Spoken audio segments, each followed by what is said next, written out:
So we're very grateful to Hana Grosdanic for being willing to go first here. The student presentation days don't really work very well if we pack everything into like the last day or the last 2 days. So it is better to spread it out. So Hana, the floor is yours, and yeah, take it away. If it's okay, I'm just gonna get my presentation up. Yep. Sounds good.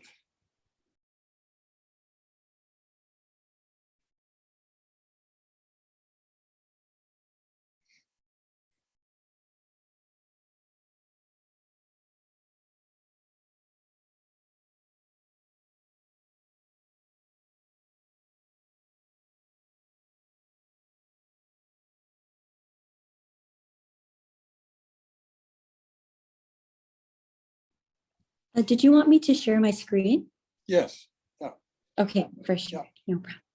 Okay. I do. Yeah.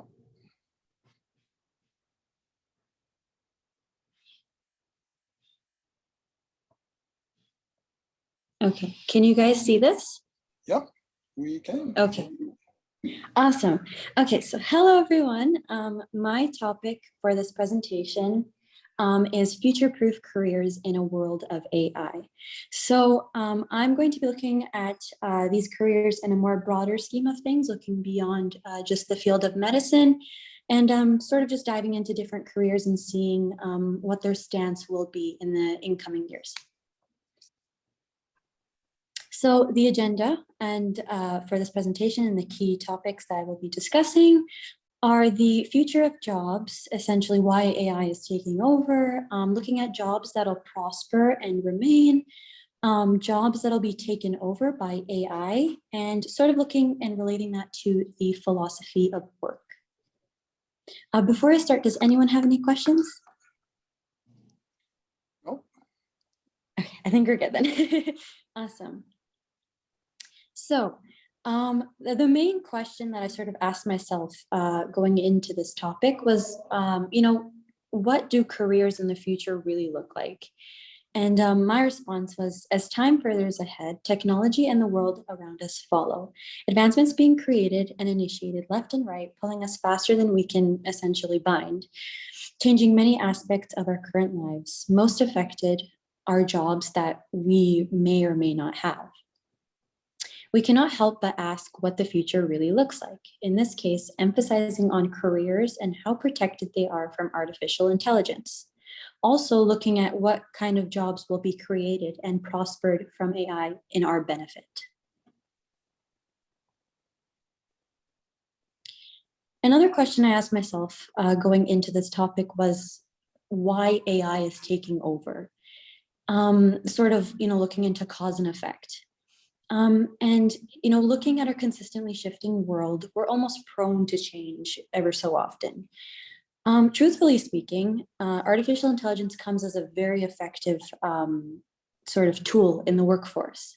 And if we're going to compare humans and program machines, AI-run programming can work for longer periods of time. Essentially, there's no need for a break when machine-powered. Also, with the expansion of AI, there's less room for human errors to be made. For example, in some fields like surgeries and also in the financial sectors. Additionally, another reason as to why AI has reached such a peak within the past years is due to the fact that it's also cost efficient. Going back to the point about how machines do not need breaks as humans do during their period of work, there's a higher work output for the price that we're putting into our machines. Now, another cause and effect, looking at more on the side of, the impact that it's making on our jobs. We see a higher amount of job loss. And in this extensive research article statistics we're showing that are on the next slide show that approximately half of all global companies use some form of AI in their work. And this number is to increase significantly within the oncoming years as we're making more and more advancements. It states that worldwide economy can potentially lose up to hundreds of millions of jobs to artificial intelligence within the next decades. Many of these jobs being ones that are predictable, competitive, and essentially repetitive. And over the next decade, it is hypothesized that nearly 1 billion of individuals will lose their jobs due to the impact of artificial intelligence, causing these impacted essentially to on their own learn new skills and training to find new work. It is expected that approximately 120 million are to find new training within the next 3 years.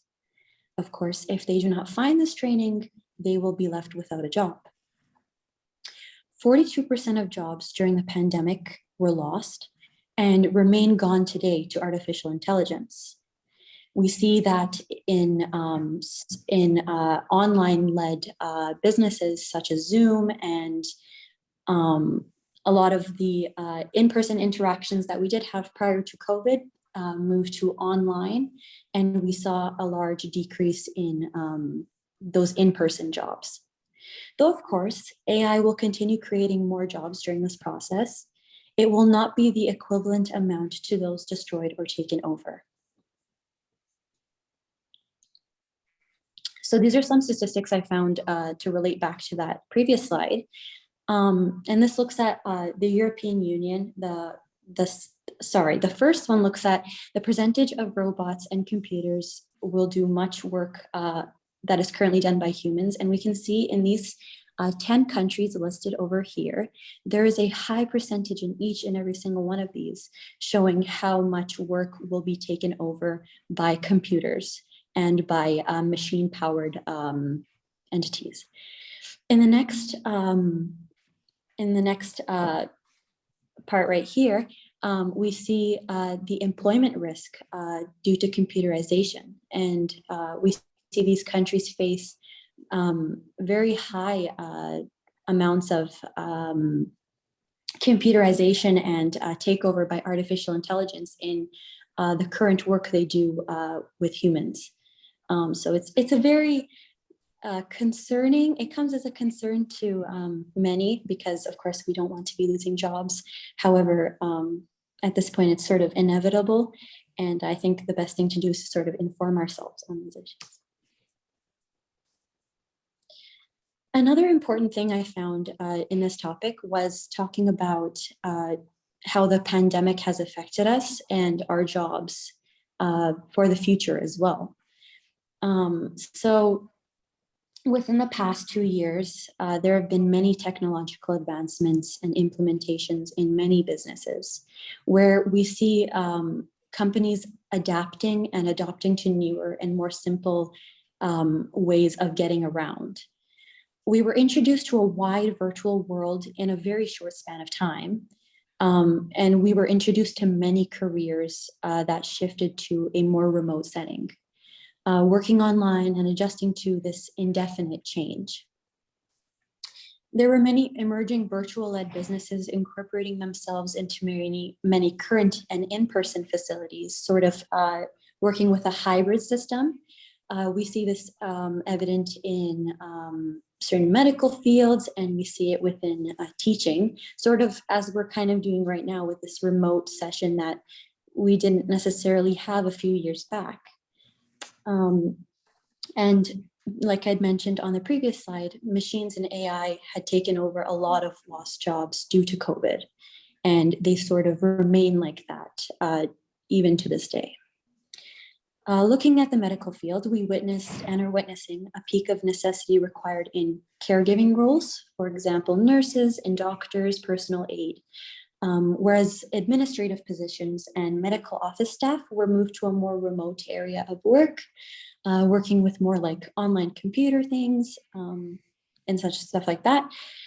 And it did definitely change the patient-doctor interactions where I'm sure this is still going on today, but having virtual appointments and checkups.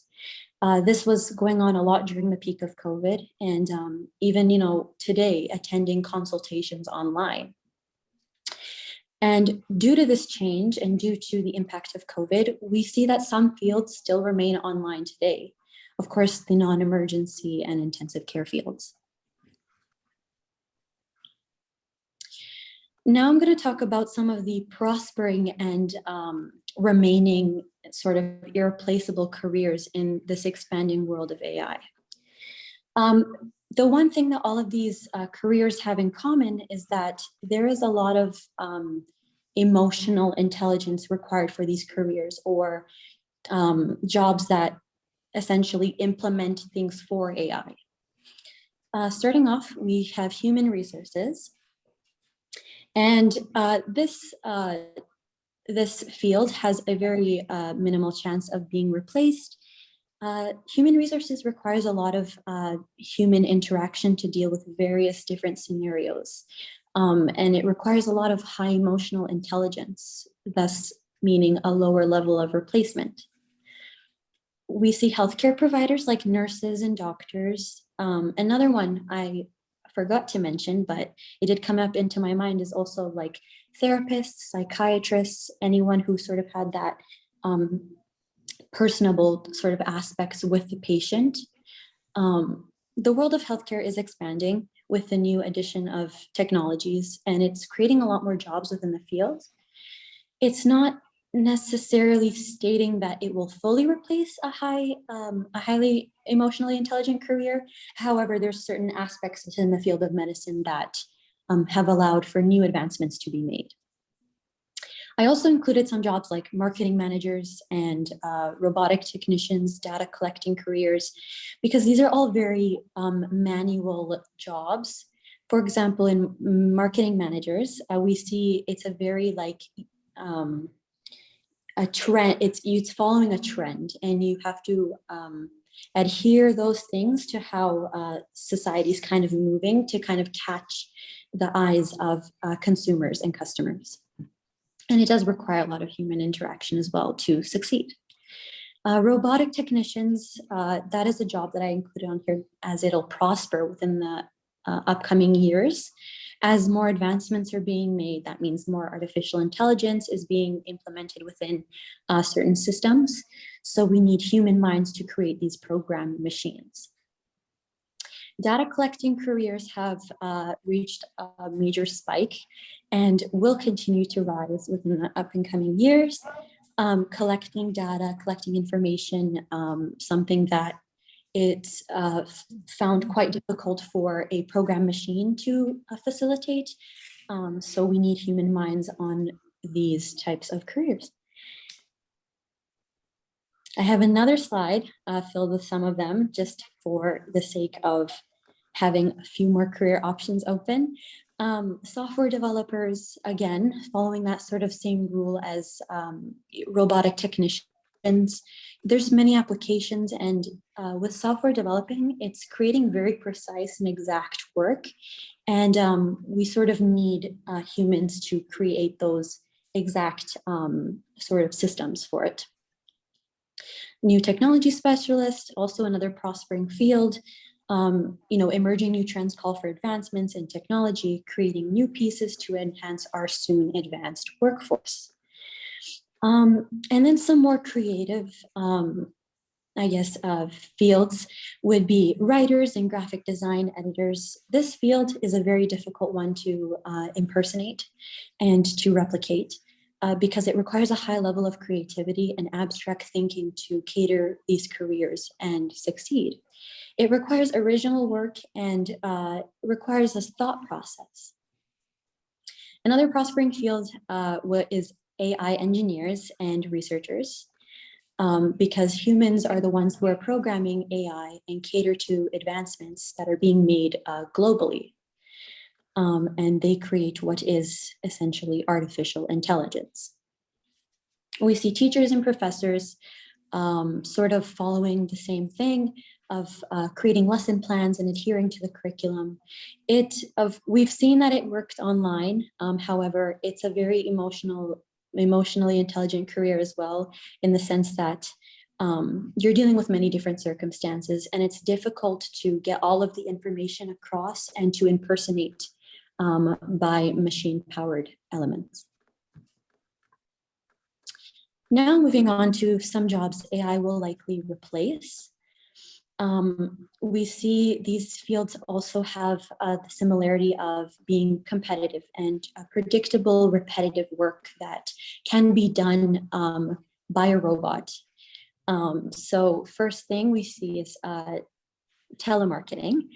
It has approximately a 99% chance of being taken over.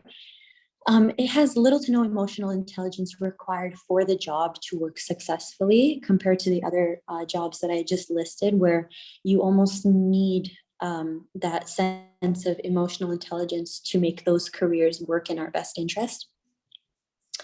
And same thing with bookkeeping. It's a very automated and it's a very automated field already, as we see things like QuickBooks and Microsoft Office that do all of these tasks online, and they're definitely more affordable and efficient for individuals who are in their businesses.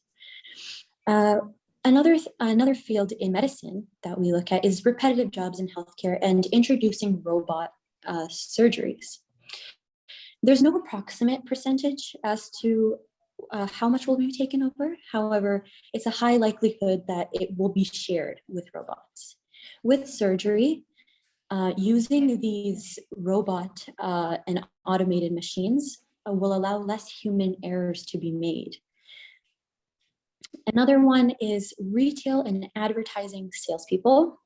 This field has sort of definitely become more automated within the past couple of years, and we see this with things like online shopping and a lot of social media exposure that deals with this job essentially. Another few that I listed were receptionists. This job is it's become a lot more automated within the past couple of years. We see this on our own technologies, within our calendars, online scheduling. We can also create automated calling services. It's a very, how do I put this? It's a definitely more advanced technological field and has become more automated within the past couple of years. Finance sectors are another field that I found had a lot of online aspects. Things like online banking apps, online credit cards, applying for a loan, sending money and receiving money. All of these things are accessible online on our phones, on our laptops. It's very easy to get to. So these jobs are likely to go into a more remote setting. Delivery systems and such like UPS and Canada Post have also been taken over by artificial intelligence, in the sense that we have introduced drone delivery, which is a new and improving system. However, it's estimated that within the next couple of years, this will be more implemented within the delivery system sector. One more is proofreaders, things like Grammarly, Microsoft Word. This field of work has been very automated within the past couple of years. It's the most efficient, and it's the best way to sort of self-check yourself without having to go through an individual and then get that feedback to you, when you can just sort of do it yourself. So now that AI is replacing jobs, what does work essentially mean to us? So as multiple careers shift to AI run, this means that many individuals will lose their jobs.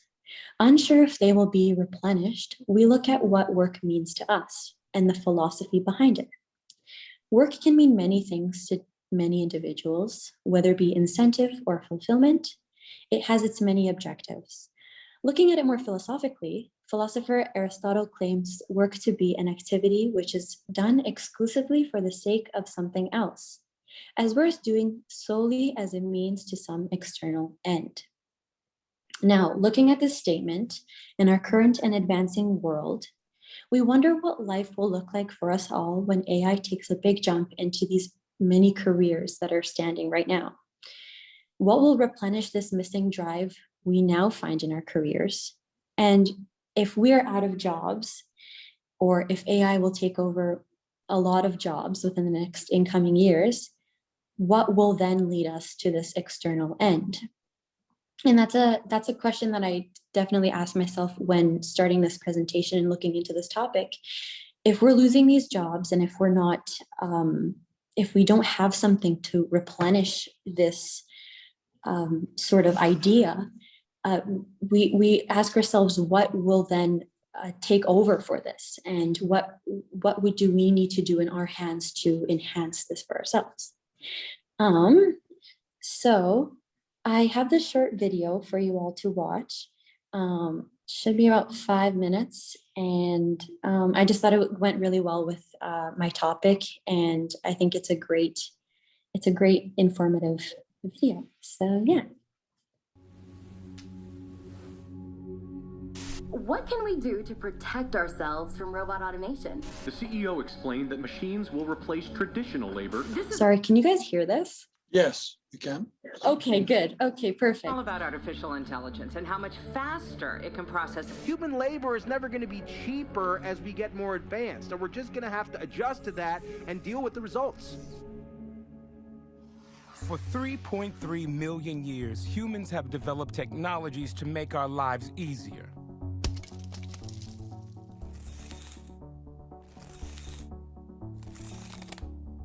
These inventions made us more efficient. It meant we didn't have to spend as much effort working to survive.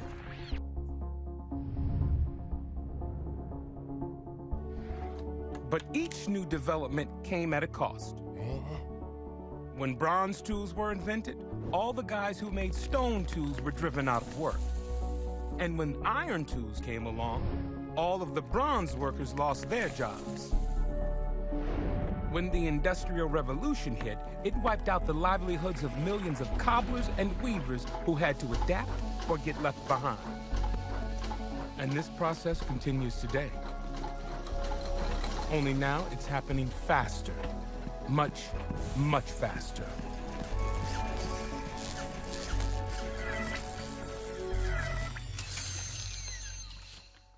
All kinds of routine jobs have become automated in the past few years, thanks to breakthroughs in technologies like robotics and radio frequency identification, computing, and high-speed networking.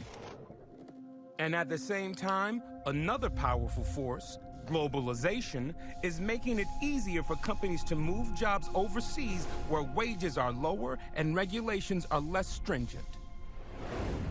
In the past 20 years, these two forces, technology and globalization, have wiped out millions of American jobs in manufacturing, from Detroit's auto plants to North Carolina's textile mills.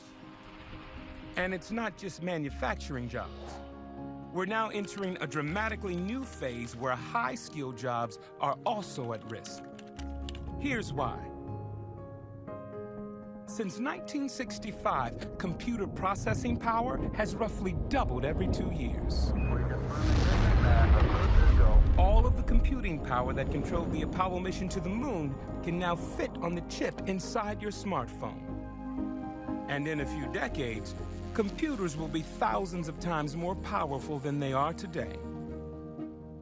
Already, computers use artificial intelligence to easily beat the world's greatest chess masters, recognize faces, understand spoken language, and even compose music.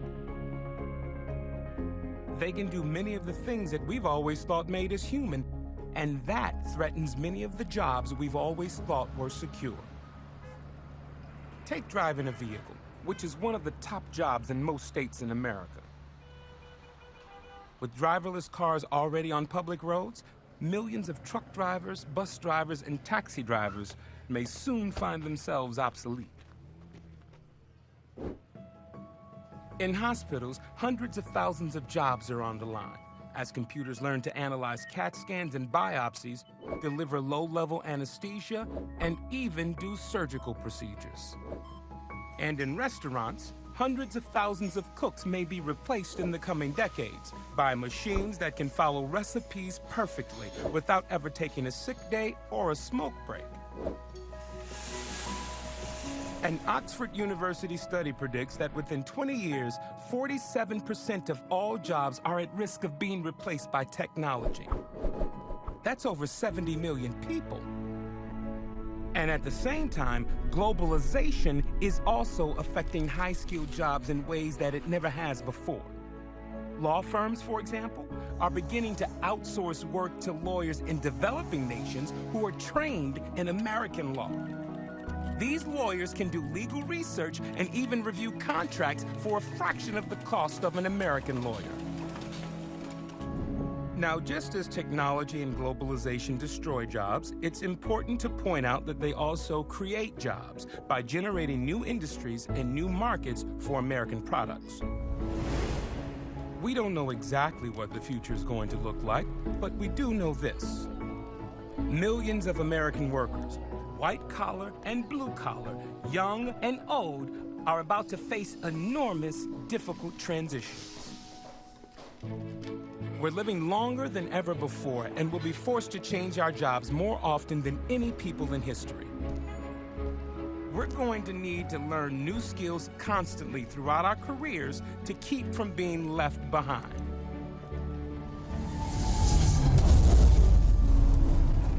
This revolution in the job market is not coming in the distant future. It's happening now, and it's going to accelerate. It's going to affect all of us, our friends, our families, and our communities. Are you ready? Visit us at workingnation.com. All right, and then these are just my citations. So yeah, does anyone have any questions? Yeah, well, I really like the fact that you referred to the European Union.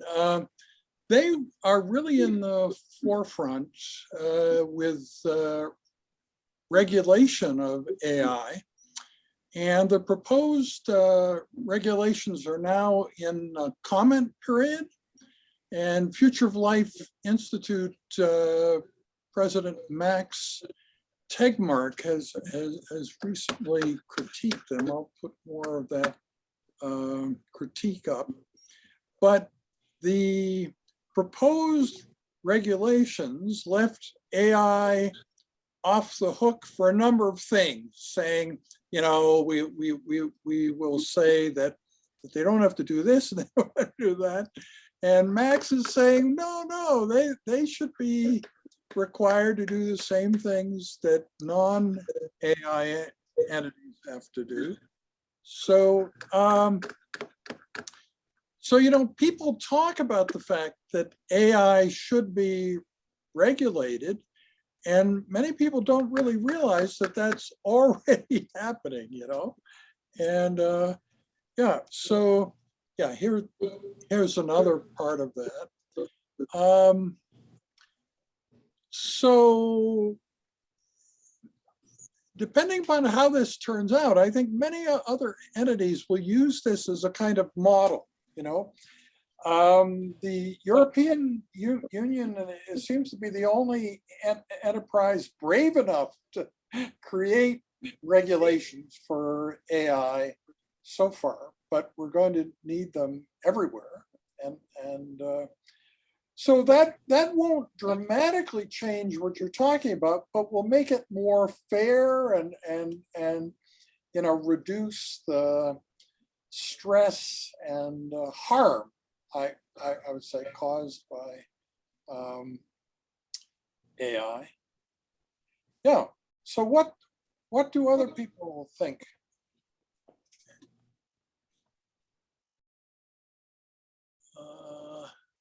I just had like a question, I guess, but it's more of like your opinion question. So I just wanted, I guess, like your opinion, Hannah, on like if you think that with changing time and like more professions kind of coming out that are like having more technology and stuff, do you think that with time, if there are people that don't want to adapt to the change, like maybe elderly people or like people who are not as used to technology, like do you think that they should be forced to like adapt to it, or do you think that we should still give them the option of like seeing humans in case like they still want to be, like for example, if like they're in a hospital and like they have a surgeon that's like a robot, but the person is like, no, I'm not comfortable with the surgery from a robot, I want a human being, should we still give that to them even if it's like less efficient maybe than the robot? Yeah, I think that it isn't fair to just have one size fits all, and there should be a variety of choices and sort of transition, right? I mean, this is the way things are going, but there should still be the option of doing it the old-fashioned way, that you can choose that. But eventually that choice will become less and less. Probably there'll be fewer people doing it the old-fashioned way. Yeah, no, I definitely agree. Like, I think having also like morals, many individuals have sort of those ethical issues to deal with. So I think having like that, again, a hybrid system incorporated, working with both, having that shared region and allowing there still to be those human interactions. And if individuals want more of this newer and more advanced system, they can opt to have these technological advancements and robot surgeries on them for their own preference. That See, makes sense. Thank you. the main guiding principle behind this course is medicine writ large, which is exactly like the things you're talking about, changes in society that affect health. So like people losing their jobs or having to change their jobs obviously has some impact on their health. So in a sense, everything that you talked about was related to medicine in that larger sense of the, the social responsibility of medicine. Yeah.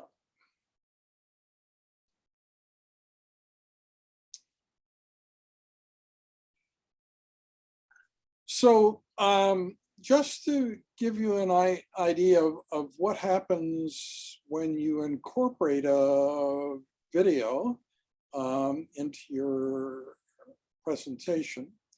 When I upload it, then YouTube may not detect at all that somebody owns the content, but if they do, they then tell what the consequence of that is. And usually what it is, which isn't that bad, is that they'll allow its use, but run advertisements against the video, which really isn't bad, because if you think about it, a lot of really cool videos that you love to watch start with an ad, right? Because they just do. So if your video ends up starting with an ad, it makes it seem like it's more important, right? Yeah. Yeah, like professional. Yeah. So that might happen. There is some content that you could put in that would have more serious enforcement of the third-party copyright. And in that instance, I would actually take it out. We would edit the video so that third-party content is removed. Yeah, so that's what happens. And it can even be true, like if you put in copyrighted music or things like that, even if it's very brief, if it comes from a source that really defends their copyright, then there are ways to actually strip out the music and leave the rest, and you can fine tune it in all sorts of ways. Yeah, so we'll see what happens, and yeah. So any other comments or questions? So we'll now have 4 presentations on next Tuesday and 4 on next Thursday. And one of the people presenting on Thursday is a grade 11 high school student from Calgary, who you guys haven't met yet, Michael Liu. But he's been taking the course by watching the videos, and he took the take-home exam and everything. So he's like a secret member of your class that you didn't know about. Yeah. And of course, Kashika S. From India, she also took the take-home exam. And she's planning to give a presentation next term. So if you want to see her give a presentation, she'll do that in the fall of 2022. Yeah. So anyhow, you probably wouldn't mind having some of your time given back so that we don't use the full 80 minutes. But is there anything else that anyone wants to say? Yeah, great job, Hannah. Yeah, that's good. Yeah, and thanks for being brave enough to present on the first day. Yeah. Okay, guys. So Just have a question. Yeah, certainly. How long? I don't know if that's anyway, but how long should the presentation and the paper be? Is there a specific like minimum? Yeah, the regulations are not very strict, but the presentations, they are not very strict, but the presentation should be 20 minutes and then like 10 minutes discussion. And the paper is approximately 10 pages. That's all outlined in the syllabus. But like you can imagine situations where the rules in the syllabus are really fiercely applied. And if you break one of those rules, you're in deep trouble. And that's not the case here. So we're actually quite flexible about both character and like the format of the paper and exactly how you end up doing the presentation. The only thing is that if you're preparing something that could be used for any course, then you're doing it wrong because this course is sort of different. No. So, this course deals with speculative content and exponential change, Moore's law, existential risk, all those things that other courses don't have. So your presentation and paper has to have that sort of flavor to fit with the overall theme of the course. So any other questions about that? I just had a quick question about just presenting like in person versus like online. Are we supposed to email you if we wanted to present in person, or did we already miss that boat? Or I don't think it's feasible. A number of reasons.